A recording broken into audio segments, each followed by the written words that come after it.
Təsəvvür edin, bir ay özünüzü dünyaya bağlayırsınız və çıxanda artıq başqa bir adam olursunuz. Heath Ledger otaqda özünə neynəmişdi? Baxın, bu oğlan rola girsin deyə özünü düz bir ay otel otağına həbs etdi.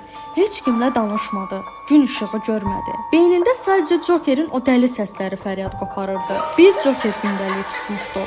İçi dolu qorxulu şəkillər, sarsıdıcı qeydlər. Hətta o qədər dərinə getmişdi ki, Jokerin o məşhur adı qorxu videoları var. Bax, o kadrları rejissor yox, Ledger özü əl kamerasından çəkmişdi. Öz qaranlığını özü lentə alırdı ki, biz o xaosu iliyimizə qədər hiss eləyək. Bəs o məşhur həbsxana alqışını xatırlayırsınız? Bax, o an Ledger ssenarini cırıb atmışdı. O qıcıqlandırıcı əl çalma tamamilə onun öz tapıntısıydı. O an hamı başa düşdü ki, o artıq rolda deyil, o artıq Jokerin özüdür. Amma o qaranlıq onu buraxmadı.